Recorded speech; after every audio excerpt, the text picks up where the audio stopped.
مدینہ منورہ کے مضافات میں جامعہ مسجد کے خطیب کی ایک خوبصورت بیٹی تھی جو جامعہ میں پڑھتی تھی۔ ایک دن وہ جامعہ سے واپس گھر آئی۔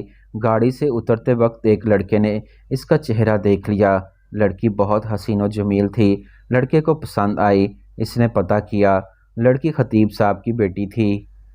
لڑکے نے اسی دن سے صف اول میں نماز پڑھنے کا اہتمام شروع کیا۔ اذان سنتے ہی وہ مسجد کے دروازے پر پہنچ جاتا۔ نماز تک تلاوت قرآن پاک میں مشغول رہتا تھا۔ 6-7 مہینے تک وہ اسی معاملات کا پابند رہا۔ اس کے بعد اس نے والد سے شادی کی خواہش کا اظہار کیا۔ والد نے کہا ٹھیک ہے، دیکھ لیں گے مناسب رشتہ۔ اس نے کہا لڑکی میں نے دیکھ لی ہے۔ والد کے پوچھنے پر اس نے خطیب صاحب کی بیٹی کے بارے میں بتایا۔ اس نے کہا ہاں، یہ تو بہت اچھی بات ہے، امام صاحب سے ملتے ہیں۔ عمائدین محلے کے ساتھ امام صاحب کی خدمت میں حاضر ہوئے۔ امام صاحب نے لڑکے کے بارے میں پوچھا تو انہوں نے اسی لڑکے کی طرف اشارہ کیا۔ خطیب صاحب نے لڑکے کی دینداری کو دیکھ کر اور لڑکی سے مشورہ کر کے رضامندی ظاہر کر کے اس رشتے کو قبول کر لیا۔ چنانچہ رشتہ ہوا۔ 6-7 ماہ بعد شادی ہو گئی۔ شادی کے کچھ عرصے بعد لڑکے نے نماز پڑھنے میں سستی شروع کر دی۔ 1-2 ماہ بعد لڑکے نے داڑھی بھی کاٹ دی۔ گھر آنے پر لڑکی نے سخت ناراضگی کا اظہار کیا۔ اس نے کہا نماز تو میں تمہیں حاصل کرنے کے لیے پڑھ رہا تھا، اب مقصد حاصل ہو چکا ہے۔ یہ سن کر لڑکی کو بہت افسردگی ہوئی اور اس نے جا کر اپنے والد صاحب سے کہا کہ اس بے دین کے ساتھ ایک دن نہیں رہنا چاہتی۔ یہ معاملہ محکمہ عدل پہنچ گیا۔ قاضی نے دونوں فریقوں میں تفریق کا فیصلہ کیا۔ لڑکا اس فیصلے سے بہت پریشان ہوا۔ اس نے بہت کوشش کی کہ کسی طرح لڑکی کو دوبارہ حاصل کر لے، مگر وہ اس میں کامیاب نہ ہو سکا۔ لڑکے نے ایک جادوگر سے مدد حاصل کرنے کا فیصلہ کیا۔ جادوگر نے بڑی رقم ادا کرنے کا مطالبہ کیا۔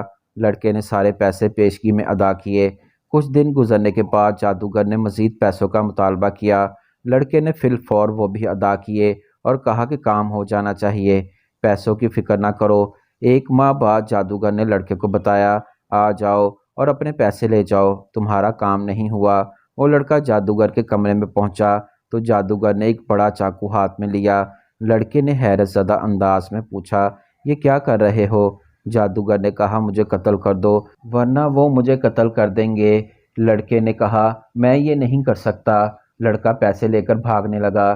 دریں اثنا پولیس والے نے لڑکے کو پریشان حالت میں بھاگتے ہوئے دیکھا تو گرفتار کر لیا اور پھر پولیس جادوگر تک پہنچ گئی۔ جادوگر نے پولیس کو کہا مار ڈالو، میں مرنے والا ہوں، مجھے وہ نہیں چھوڑیں گے۔ پولیس دونوں کو قاضی کے پاس لے گئی۔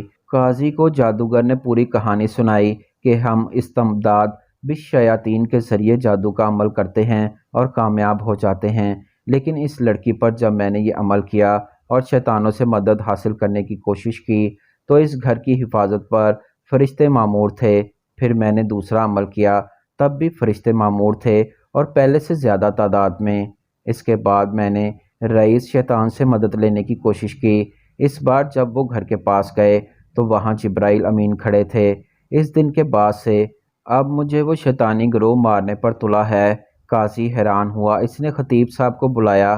جب امام صاحب تشریف لائے تو انہوں نے پوچھا کیا عمل کرتے ہو کہ فرشتے آپ کے گھر کی حفاظت پر مامور ہیں؟ اس نے پوچھا کیوں، کیا ہوا؟ کیونکہ اس کو بھی پتہ نہیں تھا کہ یہاں کیا چل رہا ہے۔